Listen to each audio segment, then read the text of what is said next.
Shalom Bapak Ibu dan Saudara semua, selamat hari Minggu dan selamat datang di channel YouTube MDC Magelang. Hari ini kita akan bersama-sama beribadah, tapi sebelum itu izinkan saya untuk menyampaikan beberapa kegiatan pada sepekan ini. Doa pagi dilakukan secara online setiap hari Senin sampai dengan Sabtu pukul 5 sampai dengan selesai. Juga doa malam dilakukan setiap hari pukul 8 sampai dengan selesai dengan ID Zoom di bawah ini. Kita tahu bahwa persembahan merupakan sebagian dari ibadah dan ucapan syukur kita kepada Tuhan, maka marilah kita memberikan yang terbaik pada Tuhan. Saudara dapat memberikan persembahan melalui nomor rekening yang berada di bawah ini. Demikian pengumuman yang dapat saya sampaikan. Tiba saatnya kita akan beribadah dan memuji Tuhan. Selamat beribadah. Shalom Bapak Ibu Saudara semuanya, bersukacita pada pagi hari ini. Mari pada pagi hari ini kita mau datang ke hadirat Tuhan, kita mau sembah Dia, kita mau tinggikan namanya, kita mau mengucap syukur, kita mau berterima kasih kepada Yesus kita, sebab Dia Allah yang sudah menyelamatkan hidup kita, Dia Allah yang sudah menolong hidup kita, bahkan Dia Allah yang sudah memberkati kita. Mari kita ucapkan terima kasih Yesus.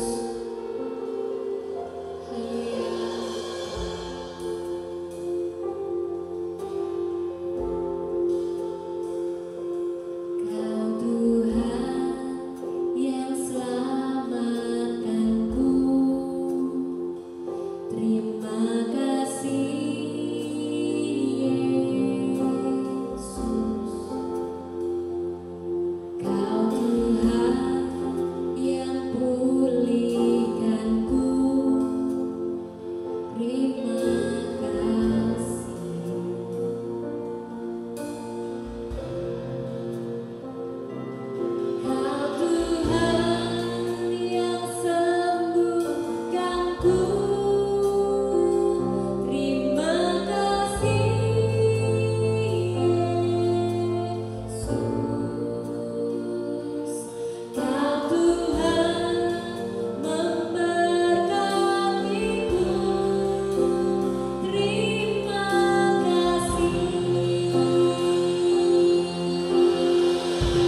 Tinggi,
dulu, sekarang, dan selama-lamanya. Kuasa-Mu tak pernah berubah. Kau yang berkuasa, Yesus, dan kami mau percaya. Haleluya. Mari sama-sama katakan dulu sekarang, selamanya. Kau berkuasa atas segalanya.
Yesus, kami mau percaya Tuhan, kami mau bersyukur di hadapan Tuhan.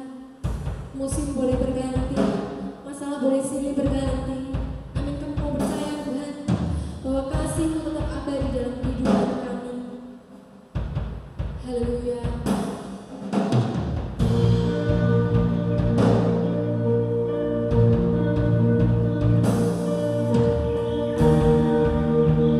Terima kasih Tuhan, Engkau Allah yang sudah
seumur hidup kami ya Bapak.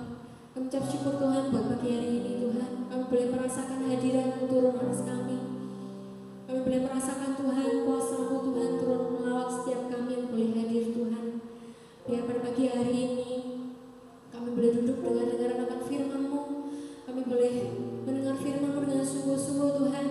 Dan kami boleh menjadikan firman-Mu Tuhan menjadi panutan setiap kami. Firman boleh meneguhkan setiap kami, firman boleh menegur setiap kami ya Bapak. Terima kasih Tuhan buat hamba-Mu yang sudah Kau persiapkan. Kiranya lewat mulut bibirnya Tuhan, Kau berikan hikmat yang luar biasa, pengurapan atas keturunan atas beliau ya Bapak. Terima kasih Tuhan Yesus, kami siap mendengar firman-Mu hanya di dalam nama Tuhan Yesus Kristus. Haleluya. Amin.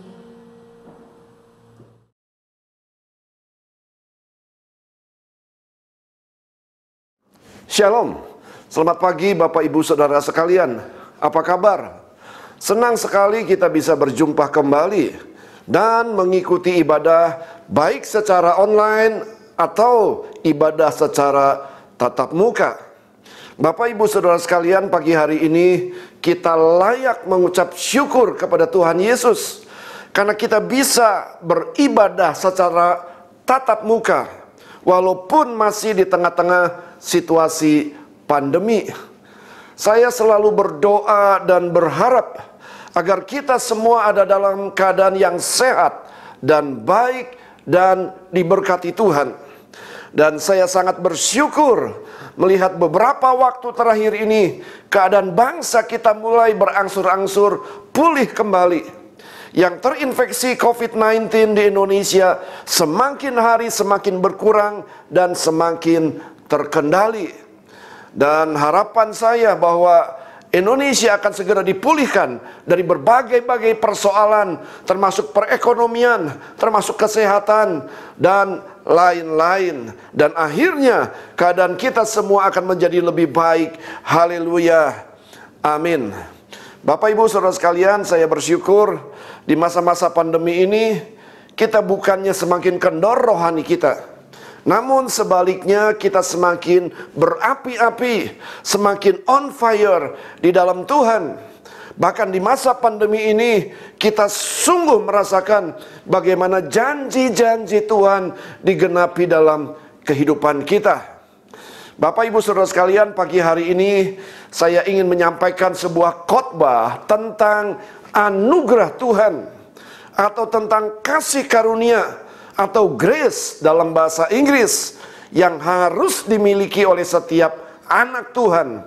Kita akan buka Alkitab kita masing-masing di dalam Efesus pasalnya yang kedua ayat 8 dan ayatnya yang ke-9.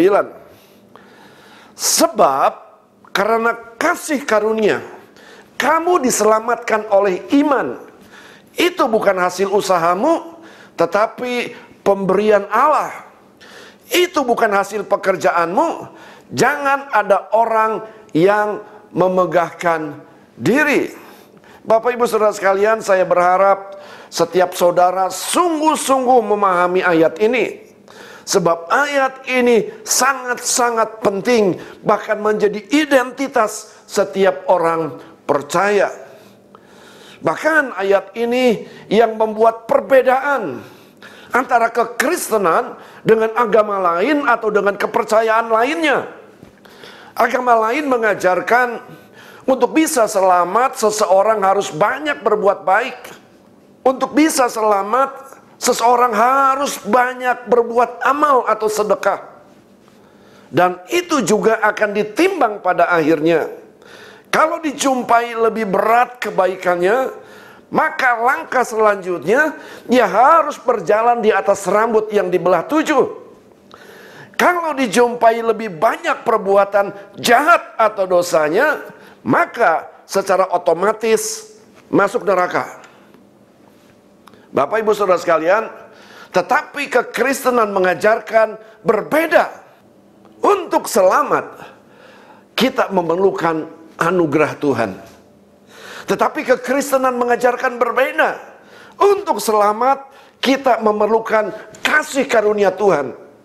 Tetapi kekristenan mengajarkan berbeda. Untuk selamat kita memerlukan grace, kasih karunia lewat kelahiran, kematian, pengorbanan Yesus di atas kayu salib. Bapak Ibu Saudara sekalian, hampir sama apa yang diajarkan semua agama. Semua agama di dunia mengajarkan bahwa semua orang telah jatuh dalam dosa, dan upah dosa adalah maut. Oleh sebab itu diberikan agama-agama. Agama diberikan supaya mereka atau orang berdosa bisa mencari Allah. Tetapi kekristenan mengajarkan berbeda, bahwa Allah lah yang mencari orang berdosa.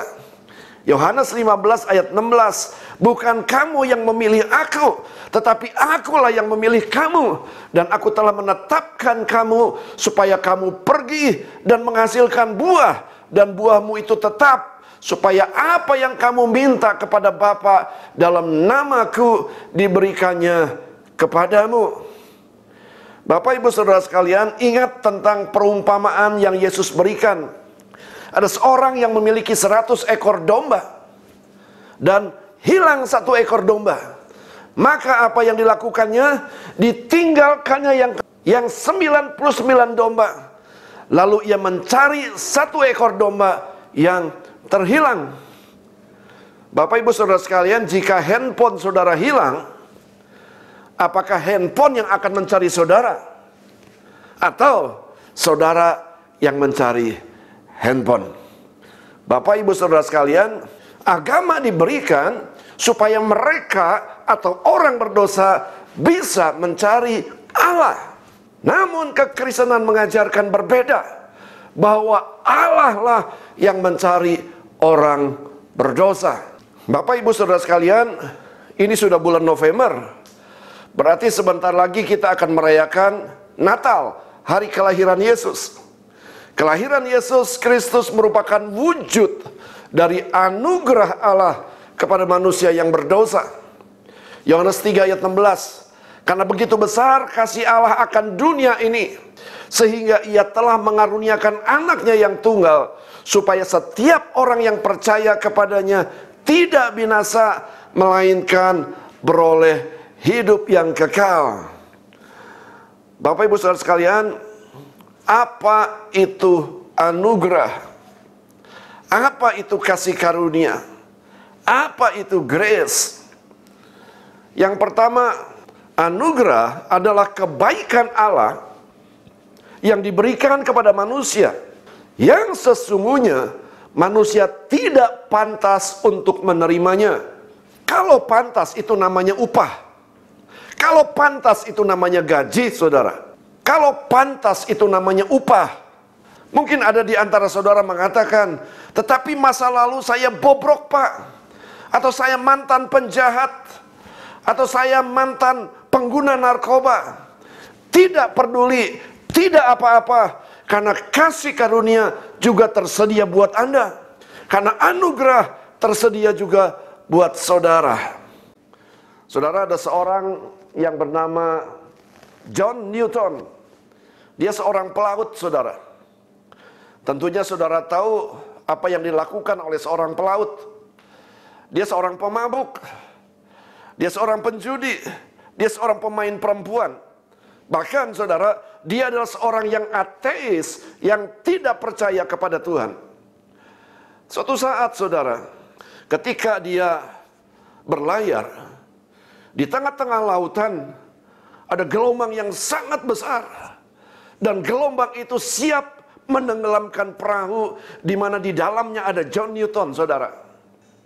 Di tengah-tengah ketakutan, di tengah-tengah kondisi seperti itu, saudara, John Newton berlutut dan mengatakan, Tuhan, tolong. Kalau Engkau ada, tolong. Dan apa yang terjadi, saudara?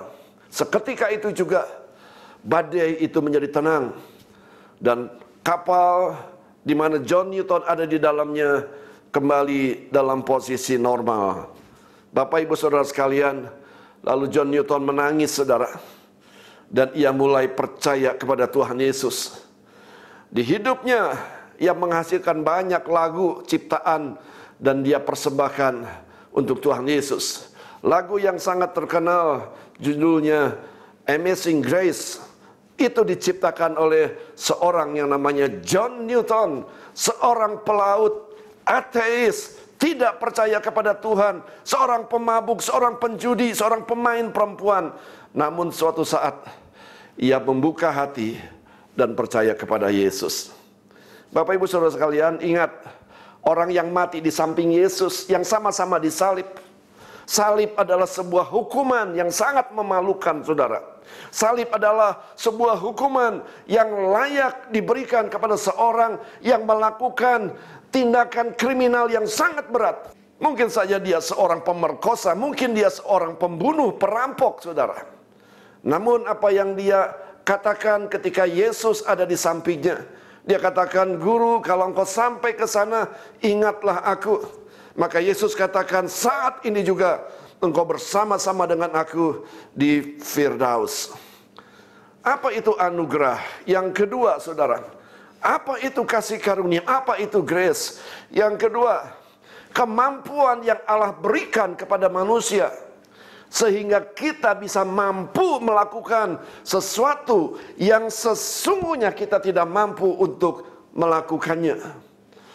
Bapak Ibu Saudara sekalian, Yesus memiliki banyak murid, ada 500 murid Yesus, saudara.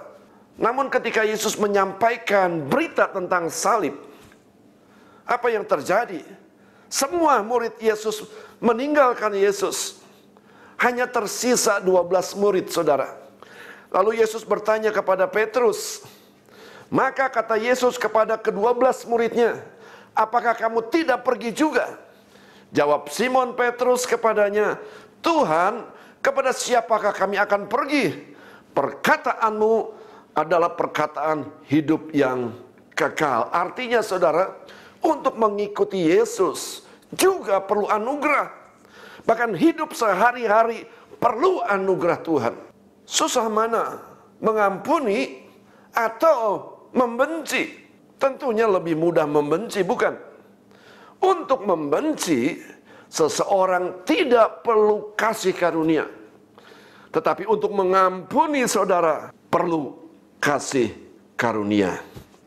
Bersungut-sungut saat kita menderita, tidak usah kasih karunia. Bersungut-sungut saat kita menderita, tidak usah perlu anugerah. Tetapi untuk mengucap syukur saat kita menderita, kita perlu anugerah Tuhan. Bapak Ibu Saudara sekalian, jelas kita perlu anugerah. Bukan hanya saja pada saat kita pertama kali percaya kepada Yesus, tetapi setiap hari kita perlu anugerah Tuhan. Baik dalam bisnis kita, baik dalam pelayanan kita, baik dalam keluarga kita, kita setiap hari perlu anugerah Tuhan. Pagi hari ini saya akan bagikan dua hal, saudara, tentang kekayaan kasih karunia-Nya yang melimpah-limpah. Yang pertama, kasih karunia atau anugerah Tuhan menolong kita untuk hidup mengatasi tantangan. 2 Timotius 2 ayatnya yang pertama. "Sebab itu, hai anakku, jadilah kuat oleh kasih karunia dalam Kristus Yesus." Bapak Ibu Saudara sekalian, tantangan semakin hari akan semakin sulit.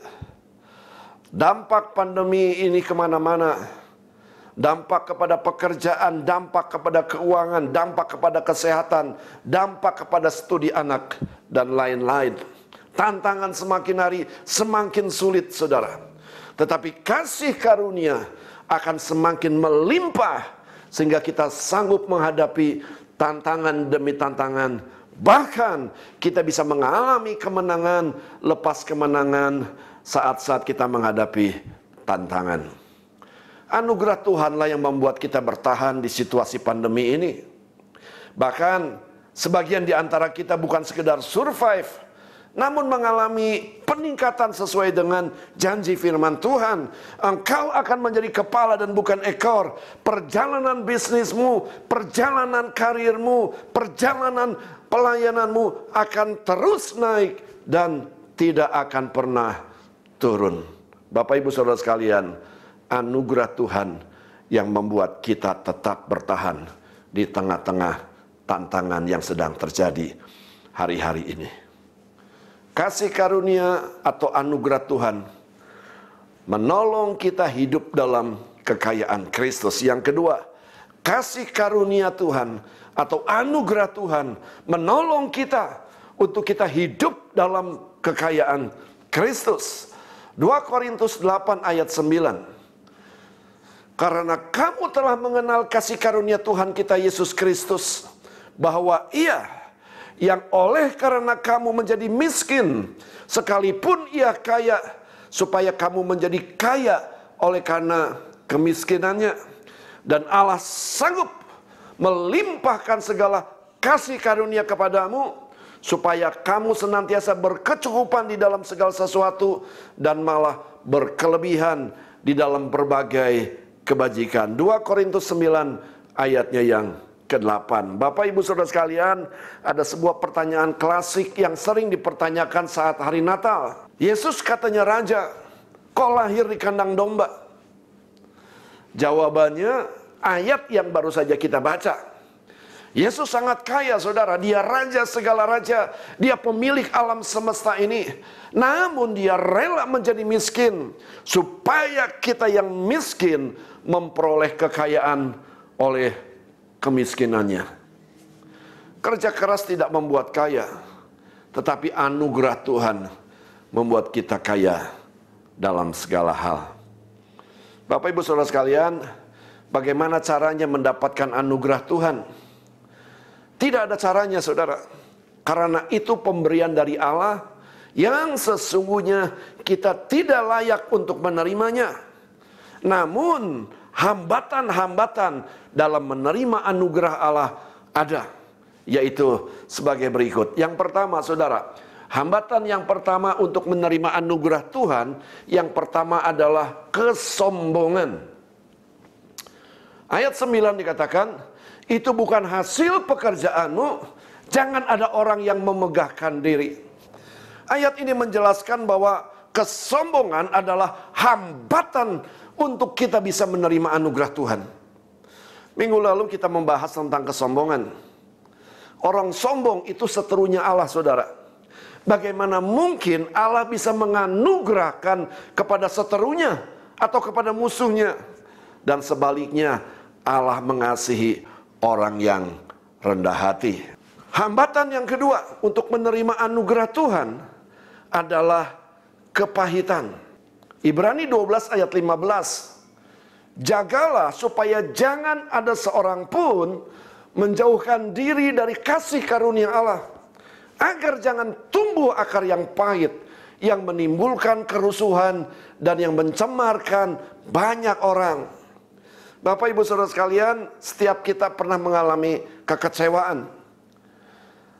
Baik terhadap rekan bisnis, baik terhadap mertua, mungkin baik terhadap menantu, baik terhadap istri atau terhadap suami, dan lain-lain. Kekecewaan kalau ditangani dengan baik akan membuat kita dewasa di dalam Tuhan. Kekecewaan kalau ditangani dengan baik, maka akan menghasilkan karakter-karakter ilahi.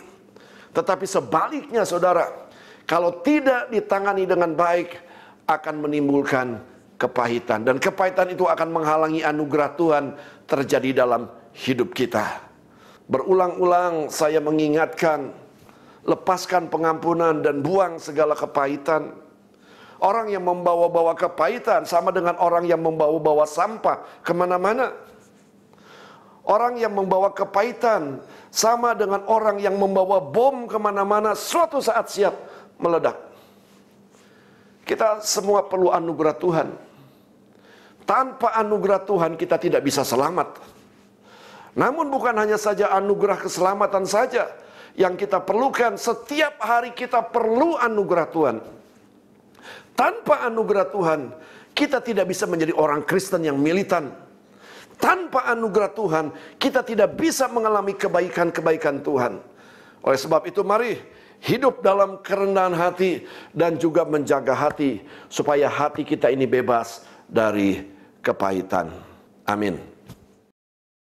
Mari Bapak Ibu Saudara sekalian, kita akan mempersiapkan hati kita untuk bisa ambil bagian dalam perjamuan kudus pada pagi hari ini. Alkitab mengajarkan kepada kita sebelum kita ambil bagian dalam perjamuan kudus, kita diminta untuk menguji hati kita terlebih dahulu. Apakah kita layak atau tidak untuk mengambil perjamuan kudus? Jadi barang siapa dengan cara yang tidak layak makan roti atau minum cawan Tuhan, ia berdosa terhadap tubuh dan darah Tuhan. Karena itu hendaklah tiap-tiap orang menguji dirinya sendiri, dan baru sesudah itu ia makan roti dan minum dari cawan itu. Karena barang siapa makan dan minum tanpa mengakui tubuh Tuhan, ia mendatangkan hukuman atas dirinya. Sebab itu banyak di antara kamu yang lemah dan sakit, dan tidak sedikit yang meninggal. Kalau kita menguji diri kita sendiri, hukuman tidak menimpa kita. Bapak Ibu Saudara sekalian, syarat pertama bagi setiap kita yang mau ambil bagian dalam perjamuan kudus adalah hati ini harus bebas dari yang namanya kepahitan dan kebencian. Masih ada waktu untuk kita berdamai terlebih dahulu, dan setelah itu kembali untuk ambil bagian dalam perjamuan kudus. Syarat yang kedua, bagi yang mau ambil bagian dalam perjamuan kudus adalah orang tersebut sudah bertobat atau sudah lahir baru. Jadi anak kecil dilarang, atau orang yang belum bertobat dilarang ambil bagian dalam perjamuan kudus. Syarat yang ketiga adalah orang tersebut harus membereskan dosa terlebih dahulu, dan tidak ada dosa yang masih disimpan yang belum dibereskan sebelum ambil bagian dalam perjamuan kudus. Kalau masih ada dosa yang disimpan dan belum diakui, masih ada kesempatan datang kepada Yesus terlebih dahulu untuk meminta ampun. Sebab Alkitab katakan, jika kita mengaku dosa kita, maka Ia adalah setia dan adil, sehingga Ia akan mengampuni segala dosa kita dan menyucikan kita dari segala kejahatan. Mari Bapak Ibu Saudara sekalian, kita ambil perjamuan kudus ini dengan sikap hati yang benar, supaya perjamuan kudus ini sungguh-sungguh mendatangkan berkat yang besar. Makna yang sesungguhnya saat kita ambil bagian dalam perjamuan kudus adalah kita diminta untuk mengingat kematian Yesus di atas kayu salib 2020 tahun yang lalu. Tubuhnya hancur, darahnya tercurah. Dia lakukan karena dia mengasihi saudara dan saya. Mengapa dia harus mati di kayu salib? Karena tidak ada cara lain. Satu-satunya cara untuk menyelamatkan saudara dan saya adalah Yesus harus mati di atas kayu salib. Mari kita ambil roti yang sudah dibagikan oleh setiap ketua kesan dan mengangkatnya tinggi-tinggi sambil mengingat peristiwa 2020 tahun yang lalu. Roti ini melambangkan tubuh Yesus yang terpecah-pecah di atas kayu salib. Tubuhnya hancur, lambungnya ditikam, dan kepalanya dimahkotai duri. Kenapa dia mau melakukan hal ini? Karena dia mengasihi saudara dan saya. Sebab apa yang telah kuteruskan kepadamu, telah aku terima dari Tuhan, yaitu bahwa Tuhan Yesus pada malam waktu ia diserahkan mengambil roti, dan sesudah itu ia mengucap syukur atasnya. Ia memecah-mecahkannya dan berkata, inilah tubuhku yang diserahkan bagi kamu. Perbuatlah ini menjadi peringatan akan aku. Bukankah roti yang kita pecah-pecahkan adalah persekutuan dengan tubuh Kristus? Mari kita makan di dalam nama Yesus.